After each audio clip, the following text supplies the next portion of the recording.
Objective question को देखने वाले हैं। और जो भी छात्र कमज़ोर है और जिस भी छात्र का मैथ भी कमज़ोर है और मैथ अच्छे से समझ में नहीं आती है, वो भी इस वीडियो को पूरा ज़रूर देखना, क्योंकि मैं कमज़ोर छात्र को मैथ के एक एक ऑब्जेक्टिव क्वेश्चन को अच्छे तरीके से समझा कर बताऊंगा, ताकि उनका भी मैथ थोड़ा मजबूत हो जाए, वो भी अपने मैथ को तगड़ा कर ले। ठीक है, तो वीडियो ज़रूर पूरा देखना कमज़ोर छात्र, ठीक है ना, आपके लिए बहुत ही इम्पोर्टेंट ये वीडियो है। ठीक है, तो चलिए मैं स्टार्ट करता हूँ वीडियो।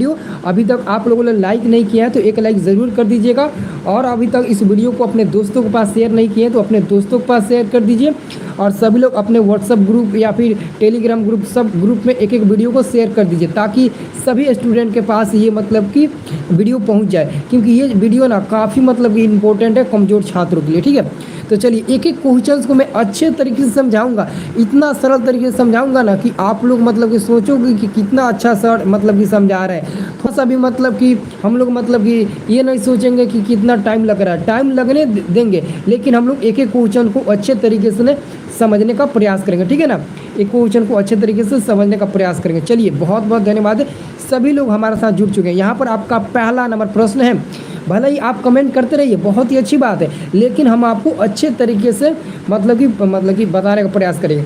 तो यहाँ पर आप लोगों का पहला प्रश्न रहा, एक रैखिक समीकरण का घात होता है। मेरे प्यारे स्टूडेंट, ये इसी तरह क्वेश्चन आपके बोर्ड एग्जाम में रहेगा कि एक रैखिक समीकरण का घात होता है, और 4 ऑप्शन रहेगा। तो सबसे पहले तो आप लोग अच्छे से क्वेश्चन पढ़ना, एक रैखिक समीकरण का घात होता है। तो देखिए रैखिक समीकरण होता क्या है, जैसे कि मान लेते हैं 2x + 3 हो गया, 2x + 3, या फिर 2x हो गया, या फिर 3x - 1 हो गया। ये सब रैखिक समीकरण होता है, इसका घात 1 होता है, जिसका घात 1 होना उसे रैखिक हम लोग समीकरण कहेंगे। तो यहाँ पर देखिए x का घात 1 है, x का पावर 1 छुपा है, तो समझ लीजिए कि ये रैखिक समीकरण है। तो रैखिक समीकरण का घात क्या होता है, 1 होता है। अगर आपके ऑप्शन में कंफ्यूज करने के लिए -1 देना, तो आप -1 नहीं बल्कि केवल और केवल 1 पर टिक लगाइएगा, +1 पर टिक लगाइएगा। ठीक है ना, केवल आप +1 पर टिक लगाइएगा। ये क्वेश्चन आप लोग याद रखिए, रैखिक समीकरण का घात, द्विघात समीकरण का घात, त्रिघात समीकरण का घात काफ़ी महत्वपूर्ण है। ठीक है ना, अब यहाँ पर दूसरा नंबर प्रश्न का था π/2 का मान होगा। सिंपल क्वेश्चन पूछा है कि π/2 का मान क्या होगा। तो मेरे प्यारे स्टूडेंट, जो कमजोर स्टूडेंट अच्छे से समझना, यहाँ पर जब भी पाई का मान पूछे मैथ में, क्लास 10 की बात करें तो यहाँ पर आप लोग पाई के जगह पर 180 डिग्री मान रखकर निकालना। तो अगर हम पाई के जगह पर 180 डिग्री रखते हैं, पाई के जगह पर आप लोग 180 रखिएगा, तो 180 और 180 रखेंगे तो क्या मिलेगा, 180 रखेंगे तो कटेगा तो क्या मिलेगा, यहाँ पर 90 कटेगा। क्या पर कटेगा, 90 कटेगा। तो 90 यहाँ पर देखिए 90 किसका मान होता है, तो अच्छे से दिमाग लगाइएगा। 90 मिलेगा तो किसका मान आएगा, तो समझ लीजिए वो साइन 90 का मान आएगा, मान 1 होता है, लेकिन कॉस 90 का मान 0 होता है। तो साइन कॉस हम दोनों में से कोई एक हम लोग टिक लगा सकते हैं। आंसर होगा आपका ऑप्शन नंबर ए, π/2। ठीक है, केवल कह रहा है π/2 का मान होगा, तो यहाँ पर 0 लगाने का प्रयास करेंगे। देखिए समझिए, पहले क्वेश्चन कहा था, इसमें ये नहीं कह रहा कि कौन मान होगा, साइन 0 साइन √3। यहाँ पर आप लोग समझिए, कभी भी तो मतलब कि √3 हो नहीं सकता है 90 का मान, और नहीं 90 का मान 1/√3 हो सकता है। और ये मानता 0, जैसे कॉस कितना का मान, cos 90 का मान तो 0 हो सकता है। ठीक है, तो आपका यहाँ पर आंसर 0 कहलाएगा। एक्चुअली में यहाँ पर मतलब कि देना चाहिए, जैसे कि साइन 0 या फिर साइन 90, cos 60 या फिर tan 90, ये सब देना चाहिए, लेकिन नहीं दिया तो हम लोग 0 पर ही टिक लगाएंगे, क्योंकि एक्चुअली में cos 90 का मान 0 होता है, cos 90 का भी मान होता है, और यहाँ पर tan 90 का मान होता है, tan 90 का इनफाइनाइट होता है। तो डी नंबर भी एक्चुअली से सही होगा, ए नंबर भी सही होगा, लेकिन यहाँ पर देना चाहिए त्रिकोणमिति का अनुपात जो होता है, जैसे साइन cos tan, वो देना चाहिए यहाँ पर, लेकिन नहीं दिया, कोई बात नहीं है। ठीक है, जैसा क्वेश्चन है वैसा हम लोग आंसर देंगे। ठीक है, तो यहाँ पर आपका जो तीसरा नंबर प्रश्न, इसको अच्छे से समझिएगा सभी स्टूडेंट, क्वेश्चन नंबर 3 को अच्छे से समझिएगा। जैसा कि क्वेश्चन नंबर 3 कह रहा है कि बिंदु 4, -3 किस चतुर्थांश में स्थित है। यह तो कन्फर्म है कि चतुर्थांश से आपके बोर्ड एग्जाम में क्वेश्चन पूछेगा, चतुर्थांश से आपके बोर्ड एग्जाम में क्वेश्चन पूछेगा, ये तो 100% कन्फर्म है, ये तो कहीं नहीं जाएगा। क्योंकि चतुर्थांश में पहचाने का मैं आपको ट्रिक बता देता हूँ मेरे प्यारे स्टूडेंट, ठीक है ना, अच्छे से समझना। जितने भी कमज़ोर छात्र हैं अच्छे से समझ लें। यहाँ पर जैसे कि एक चतुर्थांश हम लेते हैं, ठीक है ना, तो इसको हम पहला घर मानते हैं, इसको दूसरा घर मानते हैं, इसको तीसरा घर मान के चलते हैं और इसको चौथा घर मान के चलते हैं, ठीक है ना। तो अब देखिए, अब यहाँ पर पहला घर में हम दोनों को प्लस प्लस लेते हैं, ये रूल है, और दूसरा में माइनस प्लस होता है, तीसरा में दोनों माइनस माइनस होता है, और चौथा घर में पहले प्लस होता है फिर माइनस होता है। तो देखिए, तो तीसरा नंबर क्वेश्चन कहा था बिंदु 4 का -3, तो इसमें बिंदु नहीं बल्कि आपको चिन्ह देखना है। तो 4 में प्लस छुपा हुआ है तो यानी कि पहले प्लस है, फिर 3 में माइनस छुपा हुआ है तो पहले बाद में माइनस है। तो प्लस और माइनस किस घर में होगा, तो देखिए, तो यहाँ पर प्लस माइनस यहाँ पर चौथा घर में आ रहा है कि नहीं, तो आप आसानी से ऑप्शन नंबर डी पर टिक लगाएंगे कि नहीं। तो देखिए, काफ़ी बच्चे बी पर भी टिक लगा रहे हैं। तो देखिए, इसीलिए ना आप इतना हल्का क्वेश्चन को गलती टिक लगा बैठते हैं। इस ट्रिक को अच्छे से समझिए, यही कारण है कि आप जो क्वेश्चन आपको मालूम भी होता है ना, वो गलती कर बैठते हैं। ठीक है, बहुत बहुत धन्यवाद है कुंदन चौधरी जी, ठीक है, बहुत बढ़िया। ठीक है, पूजा कुमारी देखिए तृतीय दिए हैं आंसर। तो इसलिए मैं बोलता हूँ कि एक एक क्वेश्चन को अच्छे से समझो, क्योंकि मेरे जरिए हर स्टूडेंट एक समान है, क्योंकि मैं सभी स्टूडेंट को अच्छे तरीके से समझाने का प्रयास करता हूँ, जो तेज़ है वो, जो कमज़ोर है वो। ठीक है, भले ही आपके स्कूल कोचिंग के टीचर ना मानता हो, लेकिन मैं मानता हूँ, ठीक है ना। तो यहाँ पर आप अगला प्रश्न देखिए, अगला आपका प्रश्न आता है, देखिए 4 नंबर प्रश्न को हम लोग समझने का प्रयास करेंगे। देखिए 4 नंबर प्रश्न है कि वृत्त के केंद्र पर बना कौन होता है। वृत्त के केंद्र पर जैसे कि ये वृत्त का केंद्र हो गया, इसका केंद्र ये ओ है, तो ओ पर कितना डिग्री का कोण बनेगा, सब लोग बताइए। तो वृत्त के केंद्र पर कितना डिग्री का कोण बनता है, 4 नंबर का आंसर बताइए, सब लोग बताइए। तो 4 का ए नंबर 90 डिग्री किसी का मिला है, और किसी सबका ए मिल रहा है, और यहाँ पर बी नंबर मिला है 180 डिग्री। और कोई है जिसका आंसर बताएगा। देखिए अच्छे से समझिएगा, वृत्त के केंद्र पर कितना डिग्री का कोण बनता है। मेरे प्यारे स्टूडेंट कुंदन चौधरी जी मैथ कमजोर हैं, अमित जी मैथ कमजोर है ना, तो अच्छे से पढ़िए। देखिए यहाँ पर मैं आपको आप ही के लिए नहीं वीडियो बनाए हैं। कुंदन चौधरी का आंसर बिल्कुल सही है मेरे प्यारे स्टूडेंट। जैसे कि मान लेते हैं कि आप ऐसे 90 डिग्री का कोण बनाते हैं ना, तो ये तो 90 डिग्री का कोण है, ये 90 डिग्री का कोण है ना। अगर ये 90 डिग्री का है तो इसको पूरा मिलाएंगे तो 180 हो जाएगा, 90 90 180 डिग्री। तो ये पूरा हिस्सा 180 हो गया, और ये पूरा हिस्सा 180, और दोनों को एक साथ मिलाएंगे तो 360 होगा। तो जब 360 होगा तो एक सर्किल का निर्माण होगा ना। तो वही समझ लिए कि यहाँ पर एक केंद्र वृत्त है, और वृत्त के केंद्र पर हमेशा 360 डिग्री का कोण का निर्माण होता है। ठीक है ना। देखिए 360 डिग्री का कोण का निर्माण होता है। अगर भाई देवे गलती से अर्धवृत्त पूछ दिया तो अर्धवृत्त का आप 360 का आधा मत करिएगा, 90 पर टिक लगाइएगा। ठीक है ना। तो यहाँ पर आप लोग क्या टिक लगाइएगा, वृत्त के केंद्र पर बना कोण 360 डिग्री का होता है। क्या याद रखिएगा कि वृत्त के केंद्र पर बना कोण कितना का होता है, 360 डिग्री का होता है। कितना डिग्री का होता है मेरे प्यारे स्टूडेंट, 360 डिग्री का होता है। तो आप लोग याद रखिएगा 360 डिग्री का होता है। कितना डिग्री का होता है, 360 डिग्री। वेरी गुड, बहुत बढ़िया बहुत बढ़िया। ठीक है, चलिए अगला हम लोग प्रश्न देखते हैं। 5 नंबर प्रश्न है आपका, 3, 5, 2, 5, 7, 8 का बहुलक है। यहाँ पर बहुलक निकालने का भी मैं आपको तरीका बता देता हूँ, बहुत ही आसान तरीका है, उसको भी मैं बता देता हूँ। देखिए बहुलक निकालना कोई भारी बात नहीं है, इसमें हम लोग को देखना है कि कौन सा ऐसा अंक है जो सबसे ज़्यादा बार रिपीट किया गया है। तो ध्यान से देखिए, 3 एक ही बार दिखाई दे रहा है, लेकिन यहाँ पर 5 3 बार है, 1 बार 2 बार 3 बार।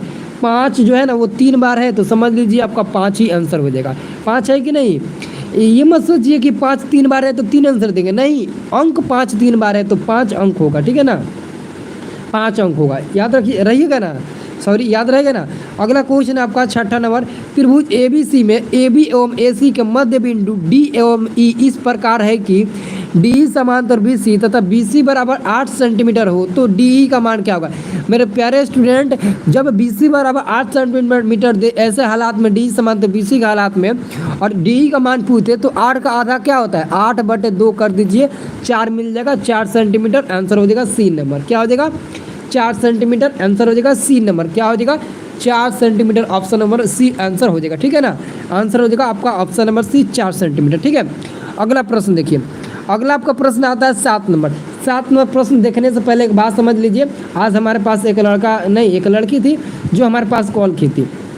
वो रहती कि सर आप अच्छे पढ़ाते हैं बट हम जहाँ पढ़ते हैं वहाँ पर अच्छी मैथ पढ़ाई नहीं होती है।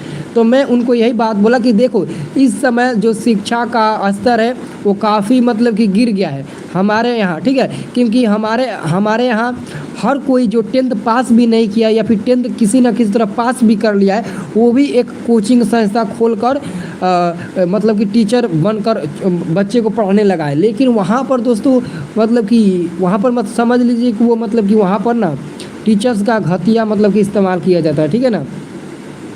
आई होप आप लोग मस्त होंगे। अमन जी हमारे साथ जुड़ चुके हैं, बहुत बहुत धन्यवाद है अमन जी, ठीक है, बहुत बहुत शुक्रिया आपको, ठीक है। तो यहाँ पर देखिए आपका 7 नंबर प्रश्न, ठीक है ना। 7 नंबर प्रश्न आपका, एक सिक्का को उछालने पर एक चीज आने की प्रायिकता होगी। एक सिक्का को उछालने पर चीज आने की प्रायिकता, देखिए आपके पास एक सिक्का है।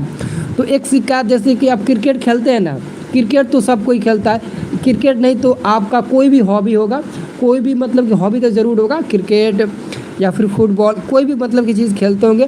तो सबसे पहले टॉस किया जाता होगा। तो टॉस के दौरान एक सिक्के को उछाला जाता होगा, चाहे वो 1 का सिक्का हो, चाहे वो 2 का सिक्का हो, चाहे वो 5 का सिक्का हो, लेकिन सिक्का को ज़रूर उछाला जाता है। तो जब आप सिक्का को उछालेंगे तो उसमें 2 परिणाम मिलेगा, या तो हेड मिलेगा या तो टेल मिलेगा। लेकिन आप उस मांगेंगे क्या, आपके ऊपर डिपेंड करता है, या तो हेड मांगे या तो टेल मांगेंगे तो एक ही ना, लेकिन टोटल परिणाम 2 मिलेगा, और मांगेंगे 1 तो 1/2 कर दीजिए, आंसर हो जाएगा ए नंबर 1/2, ठीक है ना। क्रिकेट प्लेयर है, बहुत बढ़िया, खेलना चाहिए, कोई बात नहीं है।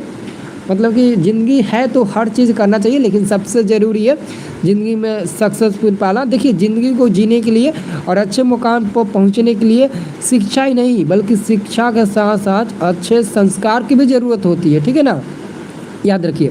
अगला आपका प्रश्न है 8 नंबर, ठीक है। 8 नंबर प्रश्न है कि आपका एपी दिया है, एपी 4, 10, 16, 22, 28 का सार्वंतर। देखिए एपी का मैं बेसिक बता चुका हूँ। सार्वंतर निकालने के लिए क्या होता है, डी बराबर जो होता है ना, दूसरा पद में से पहला पद घटाते हैं। तो डी बराबर, सार्वंतर को डी से सूचित करते हैं, इसको विभेदकर भी बोलते हैं। तो दूसरा पद यहाँ पर 10 मिलेगा और पहला पद 4 मिलेगा। तो 10 में से 4 घटाइएगा, क्या मिलेगा, 6 मिलेगा कि नहीं। हाँ बोलो तो, सब लोग बोलो, हाँ बिल्कुल। तो ऑप्शन नंबर बी होगा। क्या होगा मेरे प्यारे मित्र, ऑप्शन नंबर बी होगा कि नहीं होगा, बिल्कुल होगा। बहुत बढ़िया, कृष्णा भारती जी बहुत बढ़िया, आजदी भी बहुत बढ़िया, पिंटू टॉप भी बी नंबर, वेरी गुड बहुत बढ़िया। चलिए अगला प्रश्न की हम लोग चलते हैं। बहुत बहुत धन्यवाद है, आप लोग वीडियो को लाइक भी कर दीजिएगा। चलिए अगला प्रश्न 9 नंबर हम लोग देखते हैं। 9 नंबर प्रश्न को समझते हैं, ठीक है ना। 9 नंबर प्रश्न कहता है कि दो समरूप त्रिभुज की भुजाएं का अनुपात 4:9 का अनुपात में दिया है, तो उनके क्षेत्रफल का अनुपात क्या होगा। इसमें ना मतलब कि समझ लीजिए कि हज़ारों छात्र इसमें कन्फ्यूज हो जाते हैं कि एक्चुअली में इसका आंसर होगा तो क्या होगा। मेरे प्यारे स्टूडेंट देखिए, कभी कभी कंफ्यूज करने के लिए क्वेश्चन दे देता है। देखिए यहाँ पर भुजा दिया है, आप समझते हैं भुजा दिया है, लेकिन फिर भी आप कंफ्यूज हो जाएंगे। तो आप क्या करेंगे, 4 का रूट निकाल देंगे 2 और 9 का निकाल देंगे 3 और फटाक से 2:3 पर टिक लगा देंगे अगर ऑप्शन में दिया होगा तो। लेकिन आप लोग को ऐसा गलती नहीं करना है। जब भी भुजा का अनुपात दिया होगा और क्षेत्रफल का अनुपात पूछेगा तो स्क्वायर करना। आप लोग जानते हैं कि क्षेत्रफल सेमी स्क्वायर या फिर मीटर स्क्वायर में होता है, यानी कि स्क्वायर में होता है। तो 4 का स्क्वायर 16 करिए, 9 का स्क्वायर 81 करिए। 16:81 मतलब कि 16/81, ठीक है। अगर क्षेत्रफल पूछेगा तो भुजा, क्षेत्रफल दिया रहेगा तो भुजा पूछेगा। तो भुजा पूछेगा तो सबको पता होगा कि भुजा को हम लोग रूट से बाहर रूट में रखकर निकालते हैं। तो भुजा को रूट में रखकर निकालिएगा। जब क्षेत्रफल पूछेगा तो स्क्वायर करके निकालिएगा, ठीक है। तो आंसर क्या मिलेगा, 16:81, बी नंबर मिलेगा कि नहीं। Very good. अब लगता है कि आप लोग थोड़ा मैथ को तगड़ा कर लेंगे, बहुत बढ़िया। अगर हमारे साथ क्लास करेंगे तो 10 दिन में आपको ट्रेंड कर देंगे मैथ में, इतना गारंटी है 10 दिन में। क्योंकि मैं ऑब्जेक्टिव से ही आपको ट्रेंड कर दूंगा, क्योंकि सब्जेक्टिव बताने की जरूरत नहीं पड़ेगी। ऑब्जेक्टिव इतना अच्छे से समझा दूंगा ना कि इसमें का आधारित सब्जेक्टिव भी आप सॉल्व कर लेंगे, ऐसा मतलब कि विश्वास रखिए, ठीक है। यहाँ पर आपका है 1/√3 बराबर है, ये क्वेश्चन सही दिया है 1/√3। देखिए ये आपका tan 60 दिया ना, tan 60 का मान होता है √3, केवल और केवल √3। मुझको याद है, आप भी याद कर लीजिएगा, ठीक है। और केंद्र करो, विश्वास करो सर पे। हाँ वेरी गुड, अमन ब्लॉग जी का तो बहुत अच्छे तरीके से विश्वास, ठीक है। और cos 45 का 1/√2 होता है, sin 30 का क्या होता है 1/2 होता है, जबकि tan 30 का 1/√3 होता है। तो आप आंसर क्या देना चाहेंगे, हाँ वेरी गुड, बहुत बढ़िया, वेरी गुड। tan 30 डिग्री क्या देंगे, tan 30 डिग्री। देखिए अगर आप त्रिकोणमिति में ये जो चार्ट है ना उसका मान याद कर लेते हैं ना तो इसमें सारे क्वेश्चन को सॉल्व कर लेंगे। लेकिन आपको मान भी याद नहीं करना है। अच्छा ये बताइए, आप जहाँ कोचिंग ट्यूशन पढ़ने जाते हैं वहाँ पर 100% ऐसे टीचर होंगे ना जो आप लोगों को बताते होंगे कि इस फार्मूला को याद कर लेना, इस फार्मूला को याद कर लेना। जो भी मतलब कि चार्ट है आपको याद करने का मान जो होता है ना, sin 0, sin 30, sin 45, sin 60, 90 का मान याद करने का जो चार्ट आपको बताया जाता है ना, उसको सबसे पहले टीचर याद करने का ट्रिक बताते होंगे। या फिर फार्मूला जो लिखवाते होंगे sign square theta plus cos square theta बराबर 1 होता है, इसको याद कर लो। लेकिन मैं ऐसा नहीं बोलता हूँ। मैं नहीं बोलता हूँ, क्यों नहीं बोलता हूँ?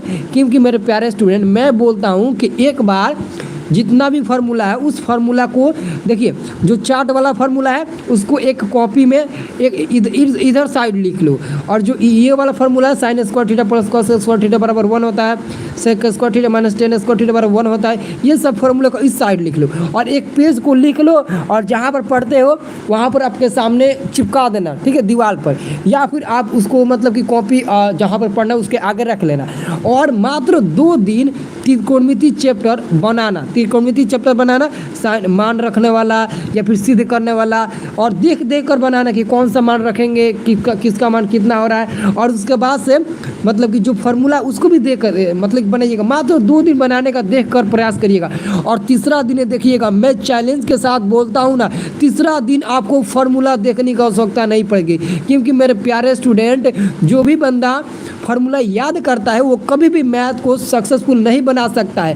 अगर मैथ को सक्सेसफुल बनाना है तो पहले फार्मूला आगे रखिए और उसी को देख देख कर 2 दिन बनाइए। तीसरा दिन खुद ऑटोमेटिक आपके दिमाग में वो फार्मूला बैठ जाएगा। इसलिए बैठ जाएगा क्योंकि उस फार्मूला को और उस फार्मूला पर आप लोग हज़ारों क्वेश्चन बना चुके हो और रिपीट हो चुका है। ऐसा ही मैथ का फार्मूला रिपीट होता है। मैथ का फार्मूला याद करने वाला नहीं है। मैं तो किसी को याद करने का बताता भी नहीं हूँ। ऑलरेडी मैं मैथ का फार्मूला PDF में दे चुका हूँ टेलीग्राम। अगर टेलीग्राम ज्वाइन करने में दिक्कत आती है ना तो हमारे व्हाट्सएप ग्रुप को ज्वाइन कर लो। वीडियो को डिस्क्रिप्शन में व्हाट्सएप ग्रुप कर लेंगे, व्हाट्सएप ग्रुप पर भी PDF आपको भेज देंगे, ठीक है ना। तो ये हमारे दृष्टि में है, ठीक है ना। तो मैथ को अगर तगड़ा बनाना है तो रट्टा को भूल जाइए, ठीक है। सर हम नया है, कोई बात नहीं है, कोई भी नया है पुराना है, मैं सबको एक समान मानूंगा, ठीक है। याद है, मेरे को याद है सब, बहुत बढ़िया याद है। तो जब सब्जेक्टिव क्वेश्चन कराएंगे तो वहाँ पर आपका काम आएगा। अब यहाँ पर देखिए, आपका फिर से अगला मतलब कि आपका पार्ट का पहला ऑब्जेक्टिव क्वेश्चन आ गया। इसको ध्यान दीजिए, ठीक है। सब लोग ध्यान दीजिएगा, ठीक है, सब लोग ध्यान दीजिएगा। पहला क्वेश्चन यहाँ पर, यदि अल्फा तथा बीटा घात समीकरण के मूल x square plus x minus 2 = 0 होंगे तो 1/α प्लस 1/बीटा। यहाँ पर दोस्तों माइनस भी रखिए या फिर प्लस भी रखिए, कोई दिक्कत नहीं है, क्योंकि यहाँ पर तो मिटक गया है। आप माइनस से रखकर बनाइएगा, ठीक है। तो देखिए 1/α प्लस 1/बीटा। आप लोग ये बनाने आता है, बाटा पर का जोड़ बनाने आता है? किसको बाटा पर का जोड़ बनाने आता है? तो यहाँ पर देखिए मेरे प्यारे स्टूडेंट, बाटा पर को जोड़ इसको बनाइए तो इसको बनाइए तो अल्फा इंटू बीटा एलसीएम मिलेगा, और ऊपर बनेगा तो अल्फा प्लस बीटा मिलेगा। और हम लोग जानते हैं अल्फा प्लस बीटा बराबर शून्यकों का योग होता है, और शून्यकों का योग -b/a होता है, और नीचे शून्यकों का गुणनफल c/a होता है।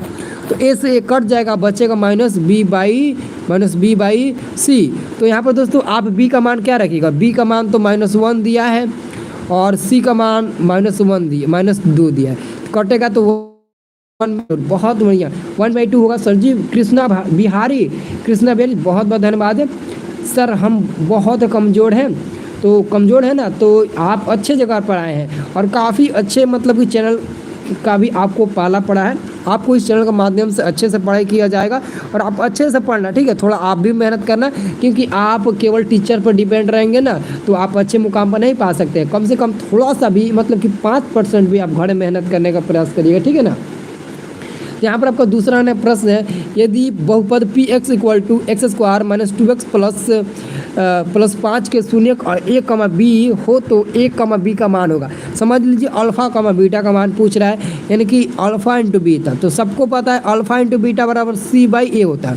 तो समीकरण से c का मान निकालिए तो c का मान 5 मिलेगा, ठीक है, वेरी गुड।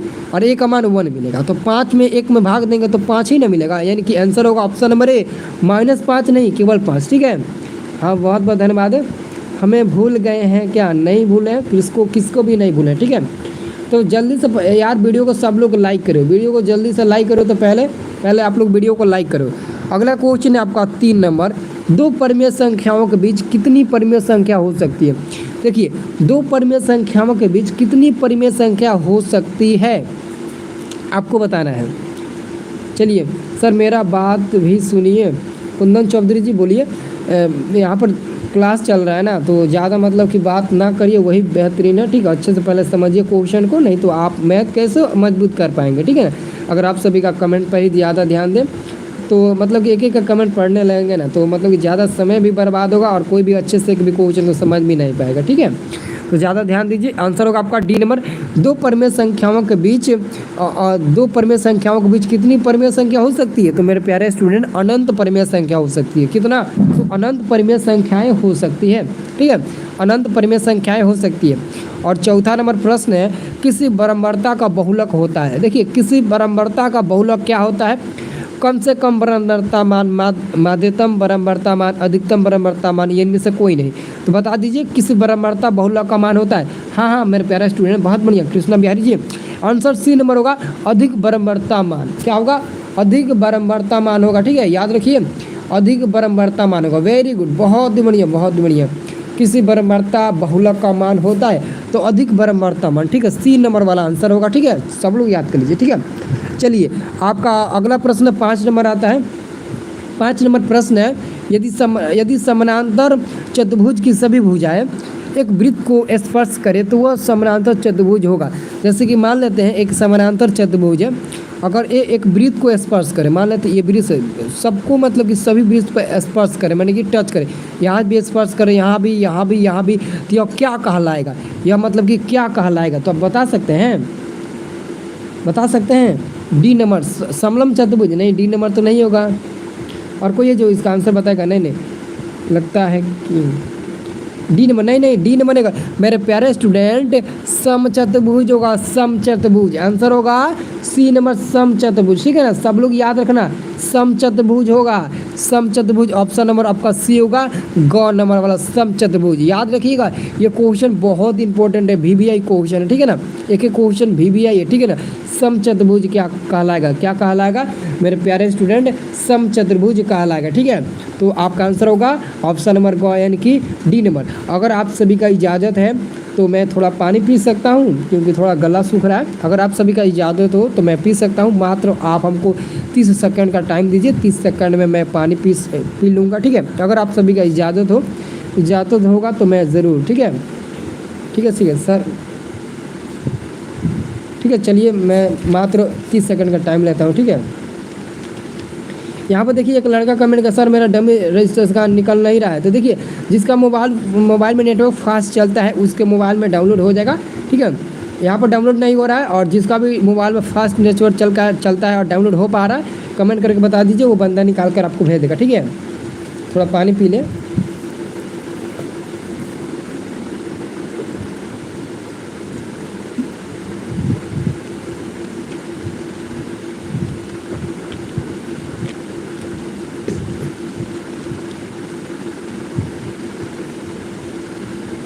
यहाँ पर अमन ब्लॉग्स भी कमेंट किया, सर मेरा निकल गया है। आप ही का नहीं बल्कि सभी स्टूडेंट का निकल गया। ठीक है ना, मतलब कि आपके मोबाइल में फास्ट नहीं चलता है तो किसी दूसरे के मोबाइल में निकालने का प्रयास करिएगा।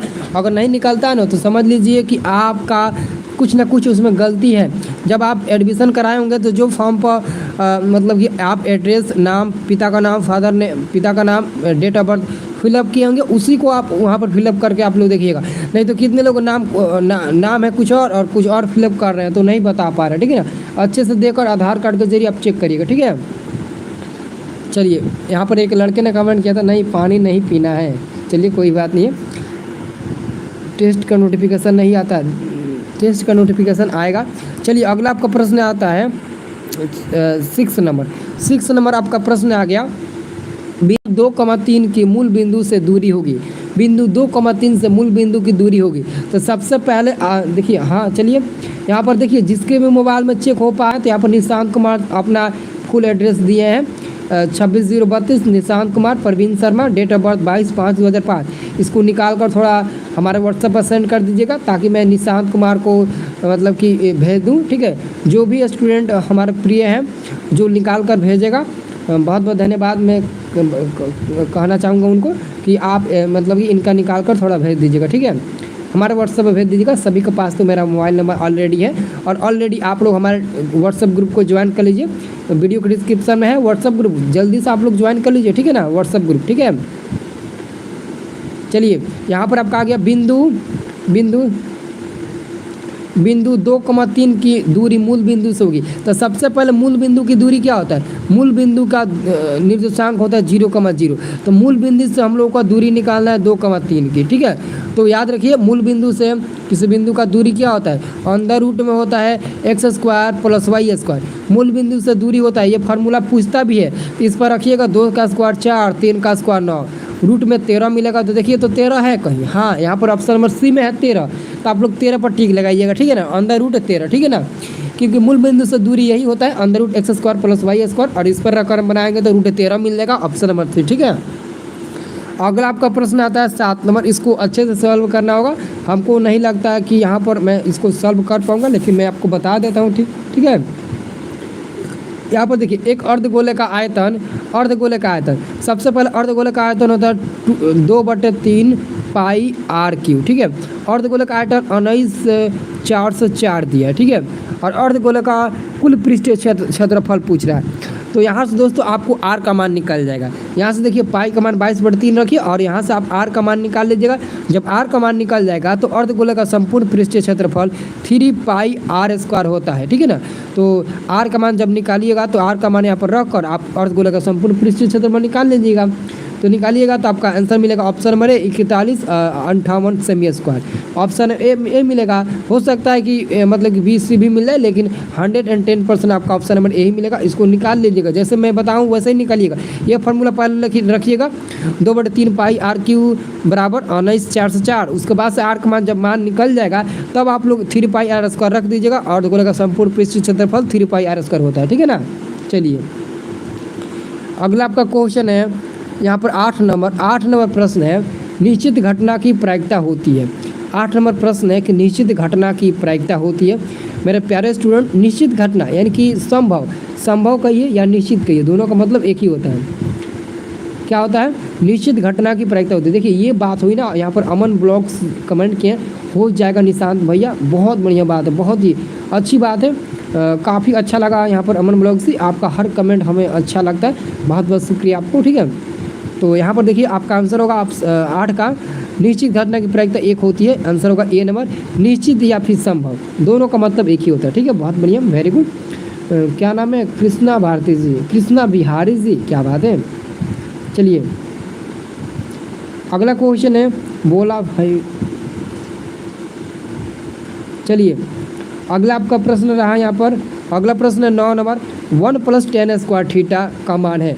1 + tan² थीटा का मान बताइए। तो सभी लोग बताइए 1 + tan² थीटा का मान बताइए। 1 + tan² थीटा का मान क्या होता है? तो देखिए 1 + tan² थीटा का मान होता है sec² थीटा। अभी हम आपको एक फार्मूला बताए ना, वो फार्मूला अगर याद होगा, जैसे कि sec² थीटा - tan² थीटा, ये आपको तो पता ही होगा 1 होता है। तो अगर आप यहाँ से sec² का मान निकालते हैं तो क्या बचेगा? 1 + tan² थीटा बचेगा। तो 1 + tan² थीटा बराबर sec² बचेगा कि नहीं? तो ऑप्शन नंबर ए होगा कि नहीं होगा, देख लीजिए खुद आप लोग, ठीक है। 9 का ए नंबर, वेरी गुड, बहुत बढ़िया, बहुत बढ़िया। चलिए अगला क्वेश्चन है 10 नंबर। 10 नंबर प्रश्न है आपका, 1/√3 किसका मान है? 1/√3 किसका मान है? यहाँ पर थोड़ा अलग दिया है, अलग किस्म का, तो हम लोग ऑप्शन नंबर डी पर डायरेक्ट जाएंगे। यहाँ पर 10 दिया है π/6, तो पाई का मान हम आपको बोले थे ना, और 180 रखना, तो 180/6 कटाइएगा तो 60 बार में कटेगा, सॉरी 30 बार में कटेगा, 3 × 18, तो 10 आपका मिलेगा 30 डिग्री। और 33 का मान क्या होता है? 1/√3 होता है कि नहीं होता है? आंसर सी नंबर होगा कि नहीं होगा? हाँ 100% सी होगा, वेरी गुड, बहुत बढ़िया, बहुत बढ़िया, बहुत बढ़िया। चलिए वेरी गुड। चलिए अगला क्वेश्चन आपका है यहाँ पर दोस्तों 11 नंबर। 11 नंबर प्रश्न पूछा है कि पाई क्या है? तो पाई एक अपरिमेय संख्या होता है, पाई एक अपरिमेय संख्या होता है।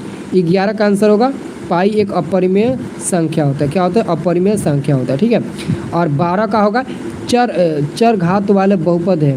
यहाँ पर देखिए चर घात वाले, यहाँ पर एक चर घात वाला होना चाहिए, लेकिन चर घात वाला पूछा है तो इस क्वेश्चन को छोड़ दीजिए, मतलब कि ऑब्जेक्टिव टाइप में नहीं आएगा, इसको छोड़ दीजिए, ठीक है। अब चलिए हम लोग आगे चलते हैं, आगे बढ़ते हैं। आगे यहाँ पर है दोस्तों फिर से अगला पार्ट का आ गया, अगला टॉपिक आपका आ गया फर्स्ट नंबर क्वेश्चन, ठीक है। अपर में संख्या होगा सर जी, हाँ ठीक है। अगला क्वेश्चन आपका एक नंबर, यदि द्विघात समीकरण C X square minus B X plus A equal to 0 के विवेचक शून्य है, तो विवेचक शून्य है तो समान मूल बी का मान होगा। तो समान मूल बी का मान होगा, विवेचक का रहा शून्य है, विवेचक शून्य है तो समान मूल बी का मान क्या होगा। विवेचक शून्य है तो सब विवेचक शून्य है तो d बराबर एक्चुअली मतलब कि d बराबर 0 दिया है ना, तो d बराबर बी स्क्वायर माइनस 4ac होता है, बी स्क्वायर माइनस 4ac, तो b का मान ऑलरेडी b दिया तो b का square B square minus 4, a का मान c दिया है और इनटू में c का मान a दिया है, ठीक है। तो बी स्क्वायर बराबर में 0, बी स्क्वायर बराबर 4ac हो जाएगा, 4ac।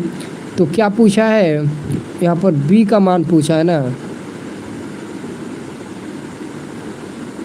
समान मूल b का मान माइनस b/2 होगा। देखिए यहाँ पर होगा माइनस b/2, इसका आंसर हमको लगता है,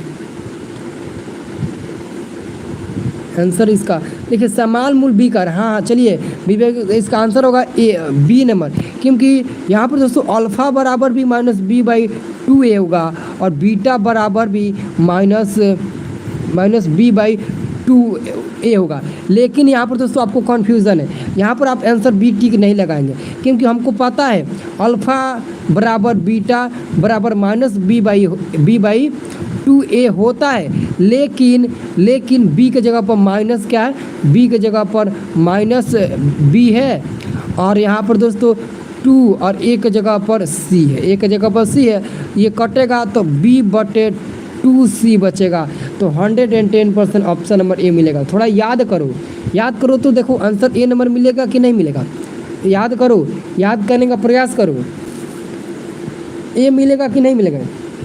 सर एग्जाम में आया था, हाँ एग्जाम में आया था ना, ए मिलेगा, अच्छे से प्रयास करो, सोचो। जब मूल समान है तो बी और ए, अल्फ़ा और बीटा दोनों का मान माइनस b/2a होता है, लेकिन यहाँ पर समीकरण अलग दिया है। अगर समीकरण दिया होता है ax square plus bx plus c, तब आपका होता है ये बी नंबर आंसर, लेकिन इसके लिए तो ऑप्शन नंबर ए होगा कि नहीं होगा। चलिए बहुत बढ़िया। अगला देखिए 2 नंबर आपका प्रश्न रहा, A square P square X square minus Q square बराबर 0 तो मूल होंगे। यहाँ पर आप लोग A square P square X square बराबर क्यू स्क्वायर कर लीजिए और एक्स स्क्वायर का मान निकालिएगा, तो क्यू स्क्वायर बटे ए स्क्वायर पी स्क्वायर होगा। अगर स्क्वायर हटाइएगा ये सब कट जाएगा, तो क्यू बटे ए पी हो जाएगा, क्यू बटे A P plus minus Q बटे ए पी, ऑप्शन नंबर आपका डी हो जाएगा, ठीक है। नहीं सर नहीं होगा, नो सर नहीं होगा, चलिए कोई बात नहीं, आंसर क्या होगा आपका डी नंबर होगा, ठीक है।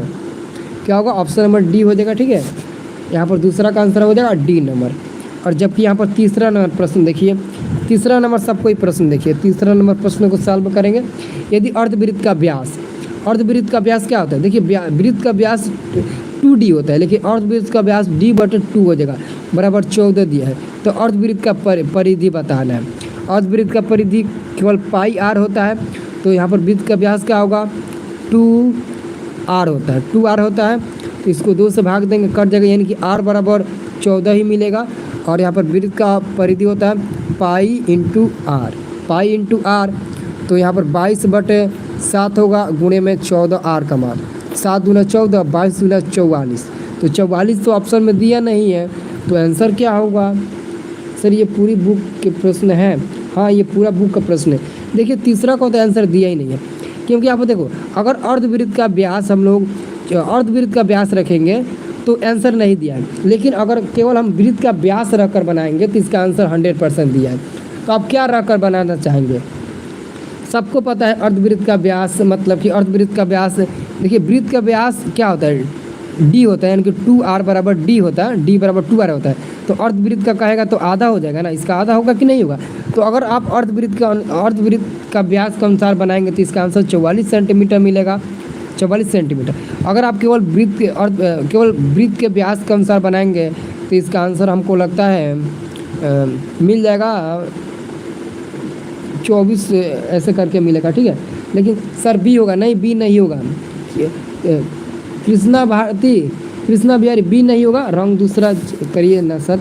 देखिए ये मतलब कि ऑप्शन गलत दिया, इसका आंसर मिलेगा इसका 44 सेंटीमीटर, ठीक है। इसका आंसर मिलेगा 44 सेंटीमीटर, लेकिन आंसर गलत दिया, इसको छोड़ दो। चौथा नंबर प्रश्न देखो, नहीं बी नंबर कैसे होगा, कोई बताएगा बी नंबर कैसे होगा? बी नंबर थोड़ा बताओ तो। मैं बोल रहा हूँ ना कि आंसर गलत दिया है और क्वेश्चन भी गलत कर दिया है, क्वेश्चन का आंसर ऑप्शन भी गलत दिया है, तो बी नंबर कैसे होगा? कोई अगर प्रूव कर देगा बी नंबर होगा तो मैं मानूंगा कि आप बहुत ज़्यादा इंटेलिजेंट है, हमसे भी ज़्यादा। तो बता दो बी नंबर कैसे होगा। सबसे पहले अर्धवृत्त का व्यास यानी कि हम लोग रखेंगे d/2 बराबर 14 सेमी। तो क्या होगा, तो इधर होगा 2r/2 बराबर 14, ये कटेगा तो r बराबर 14 मिलेगा। क्या मिलेगा? 14 मिलेगा कि नहीं? 14, तो r बराबर 14 मिलेगा। और अर्धवृत्त का परिधि होता है, वृत्त का परिधि 2πr होता है, तो अर्धवृत्त का हो जाएगा परिधि πr, ठीक है। तो 22/7 और r के जगह पर रखेंगे 14, तो ये कटेगा 7 दूना 14 दो बार में, तो 22 दूना गुणा करेंगे तो 44 ना मिलेगा। 14 का त्रिज्या 7 होगा सर जी।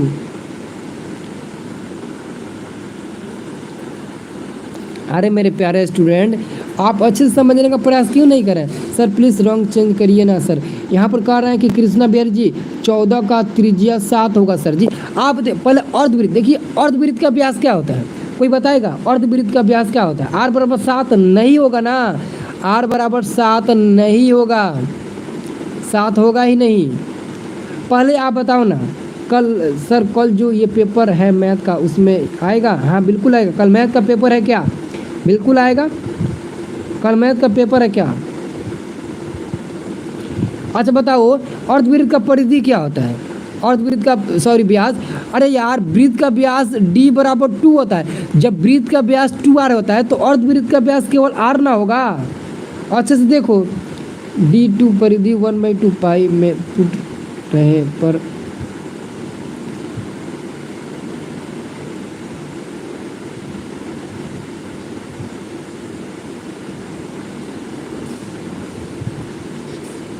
चलिए, अब आप लोगों का बकवास मैं सुनने के लिए नहीं हूँ। मैं बोल रहा हूँ ना कि ये क्वेश्चन थोड़ा गलत दे दिया है, ठीक है, ये क्वेश्चन गलत दे दिया है।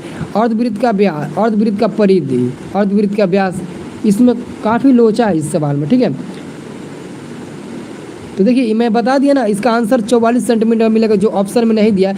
गलती से यहाँ पर दोस्तों हो सकता है कि 42 की जगह पर गलती से 44 भी दे दिया हो, मतलब कि 44 की जगह पर 42 भी दे दिया हो, ये भी तो हो सकता है। मैं बोल रहा हूँ ना कि क्वेश्चन गलत दिया है तो गलत दिया है, ठीक है ना। अगला क्वेश्चन देखिए मेरा 11th में ये ऐसे ही मैथ में 92 नंबर नहीं है और मैट्रिक में 88 नंबर ऐसा ही नहीं है।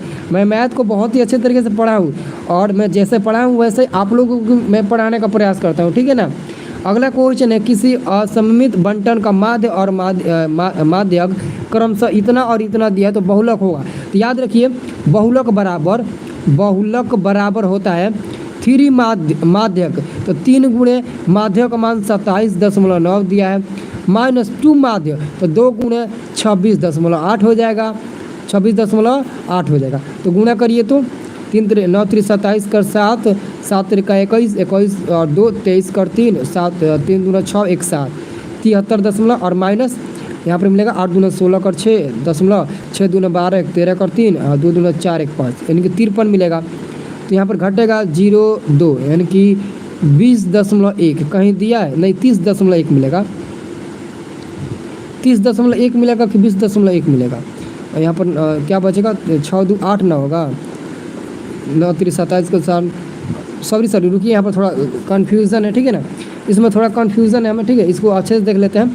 बहुलक बराबर, ठीक है, बहुलक बराबर पहले 3 में आप 27 से गुणा करिए तो 3 में 9 3 27 कर 7 और फिर 7 3 का 21 23 कर 3 और यहाँ पर हाँ बिल्कुल 3×6=8 होगा। चलिए 30.1 ऑप्शन नंबर 1 मिलेगा, ऑप्शन नंबर ए 30.1 मिलेगा, ठीक है। उसमें हम 7 कर दिए थे और 83.7 मिलेगा। और इसका क्या मिलेगा, इसका मिलेगा आपका 8×16 6×12 13 और 2×4 5 53.6 मिलेगा। और घटा दीजिए, आंसर आपका ऑप्शन नंबर ए मिलेगा, ठीक है ना।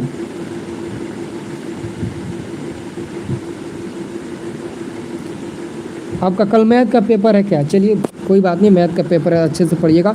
यहाँ पर अगला आपका प्रश्न है 5 नंबर, किसी वृत्त के बाह्य बिंदु P से 2 स्पर्श रेखा PA तथा PB खींची गई है। यदि PA बराबर 6 सेंटीमीटर हो तो PB की लंबाई क्या होगा। देखिए मान लेते हैं यह एक वृत्त है और वृत्त के बाह्य बिंदु हम लेते हैं P, यहाँ से हम बाहर का एक बिंदु लेते हैं P और यहाँ A है, यहाँ B है। और हम सभी को पता है कि वृत्त के बाह्य बिंदु से वृत्त पर खींची गई स्पर्श रेखा आपस में बराबर होती है। ये AP और PB ये दोनों स्पर्श रेखा आपस में बराबर होती है। जब आपस में बराबर होती है तो जब PA बराबर 6 दिया तो कन्फर्म PB का भी मान 6 ही मिलेगा, ठीक है ना। याद रखिए इसका भी मान ऑप्शन नंबर C ही मिलेगा, ठीक है ना। इसका भी मान क्या मिलेगा, आंसर आपका C को बराबर होता है। हाँ वेरी गुड, बहुत बढ़िया, बराबर ही होता है, ठीक है। तो आप अभी तक लाइक करके 50 लाइक कंप्लीट नहीं किए, क्या बात है, कम से कम 50 लाइक तो कंप्लीट कर दिए होते। 50 लाइक भी अभी तक कंप्लीट नहीं हुआ है। चलिए हम लोग अगला प्रश्न की ओर चलते हैं। अगला आपका प्रश्न आता है यहाँ पर दोस्तों 6 नंबर प्रश्न है आपका, बिंदु PQ को मिलाने वाली मध्य बिंदु का नियमक ज्ञात करना है।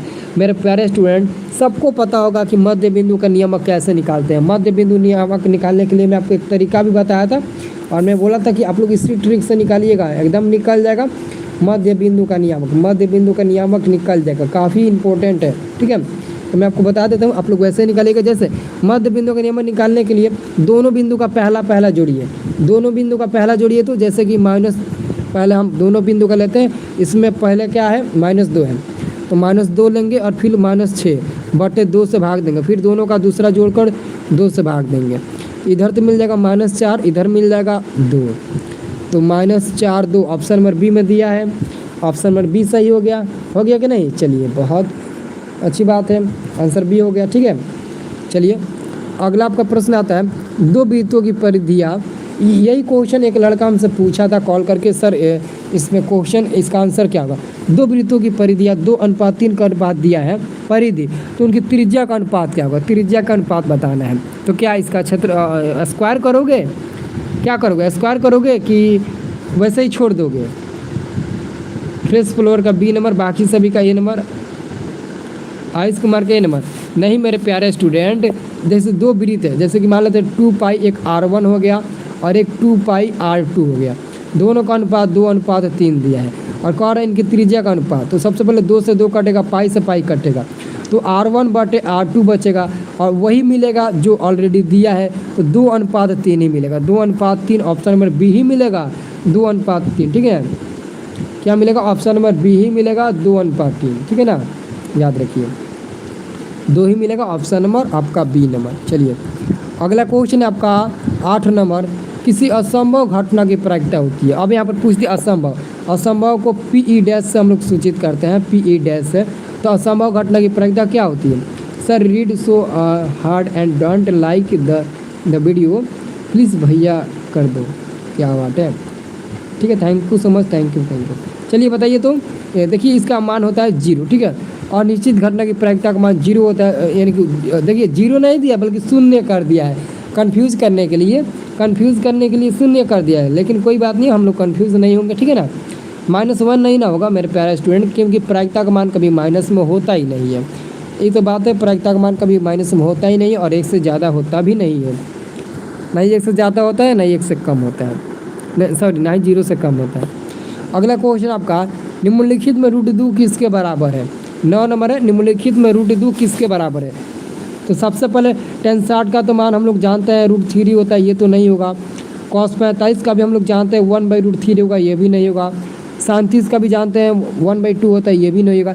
लेकिन हम लोग यहाँ पर जानते हैं 1 और नीचे sin 45 का मान 1/√2 होता है।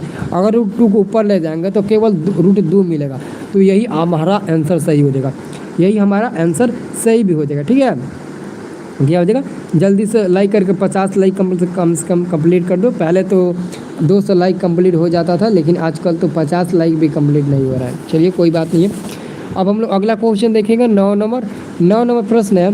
देखिए फार्मूला से आ गया कि नहीं, फार्मूला आएगा फार्मूला से, ठीक है।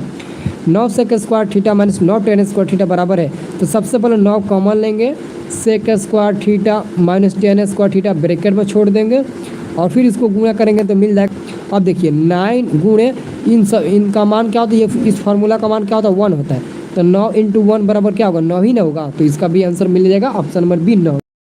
क्या मिल जाएगा, आंसर मिल जाएगा बी नंबर, ठीक है ना, मिल जाएगा कि नहीं। तो अभी तक आप लोगों ने हमारे व्हाट्सएप ग्रुप में ज्वाइन नहीं हुए हैं तो प्लीज़ व्हाट्सएप ग्रुप में ज्वाइन हो जाइए। देखिए वीडियो के डिस्क्रिप्शन में आपको व्हाट्सएप ग्रुप का लिंक मिलेगा, अगर उस मतलब कि उस ग्रुप को जाकर एक बार टच करते हैं तो डायरेक्ट व्हाट्सएप ग्रुप में ज्वाइन हो जाएगा। सभी व्हाट्सएप ग्रुप चलाते होंगे, व्हाट्सएप चलाते होंगे, तो व्हाट्सएप चलाते हैं तो हमारे व्हाट्सएप ग्रुप में जुड़ जाइए। देखिए आप तो बहुत सारे व्हाट्सएप ग्रुप चलाते होंगे, लेकिन कभी एजुकेशन वाला व्हाट्सएप ग्रुप चलाए हैं तो आप एजुकेशन वाला एक व्हाट्सएप ग्रुप अपने मोबाइल में रखने का प्रयास ज़रूर करिएगा, ठीक है ना। सब लोग हमारे व्हाट्सएप ग्रुप में ज्वाइन हो जाइए, ठीक है ना। अगला हम लोग प्रश्न देखेंगे 11 नंबर। देखिए अब प्रश्न है ही नहीं, बस इतना ही प्रश्न है, मैं आप लोगों से क्षमा चाहता हूँ। अब देखिए मैं आप सभी को होमवर्क देना चाहता हूँ, ठीक है ना, मैं आप सभी को एक होमवर्क देना चाहता हूँ। आप सभी लोग त्रिकोणमिति का टोटल फार्मूला कॉन्टेस्ट कर लीजिएगा, मान वाला और चार्ट वाला दोनों फार्मूला कॉन्टेस्ट कर लीजिएगा। और सुबह में 6 बजे आपको मैं एक वीडियो दूंगा, उस वीडियो में ऑब्जेक्टिव क्वेश्चन 10 बताऊंगा और 10 ऑब्जेक्टिव क्वेश्चन के बाद आपको अंत में आपको होमवर्क दिया जाएगा, ठीक है ना। 5-6 क्वेश्चन होमवर्क दिया जाएगा और उस होमवर्क में आप लोग उस होमवर्क को अच्छे से कर लीजिएगा। हो सकता है कि मैथ का ही होमवर्क मिले, इसलिए मैं फार्मूला को कॉन्टेस्ट करने के लिए बोला हूँ। और फार्मूला डाउनलोड करना है PDF तो WhatsApp group Telegram group join कर लो। व्हाट्सएप ग्रुप का आपको वीडियो में लिंक मिल जाएगा, सभी लोग, ठीक है, सभी लोग व्हाट्सएप ग्रुप में ज्वाइन हो जाइए, ठीक है ना। तो आज हम यहीं तक क्लास बंद करेंगे। अभी तक मतलब कि पूरा 50 लाइक कंप्लीट नहीं हुआ है, अभी भी 50 लाइक कंप्लीट होने में कुछ बाकी है, तो आप जल्दी से मतलब कि 50 लाइक कंप्लीट करवा दीजिए। 47 लाइक हुआ है, मात्र 3 लाइक होता तो इसमें ऐड कर देते तो 50 लाइक कंप्लीट हो जाता, 50 लाइक, ठीक है ना। 50 लाइक कंप्लीट करवा दीजिए, बहुत बहुत धन्यवाद होगा। ओके सर, प्रसाद जी बहुत बहुत धन्यवाद। पिंटू टॉप सब भाई लाइक करो, पिंटू टॉप जी बहुत बहुत धन्यवाद है, मैंने लाइक किया है, ठीक है, बहुत बहुत धन्यवाद है। नीट वाला गया देखो। चलिए देखते हैं कितने लोग हैं जो हमारे व्हाट्सएप ग्रुप को अभी तक ज्वाइन कर लिए हैं। अभी हम देखते हैं कितने ऐसे स्टूडेंट हैं जो हमारे व्हाट्सएप ग्रुप में ज्वाइन हो चुके हैं। अभी मैं जस्ट जाकर देखने ही वाला हूँ, तो देखता हूँ कि कौन कौन आंसर मतलब हमारे व्हाट्सएप ग्रुप में ज्वाइन है। सर आप कहाँ से हैं? तो मैं तो आप ही के एरिया से हूँ, आप ही के एरिया से हूँ। हाँ ज्वाइन कर लिए, बहुत बहुत धन्यवाद है, ज्वाइन कर लिए ना, बहुत बहुत शुक्रिया, ठीक है, तो ज्वाइन कर लीजिए, ठीक है ना। तो चलिए अब हम लोग चलते हैं, आप लोगों को आगे और सब आपको देखने को वीडियो मिल जाएगा, ठीक है।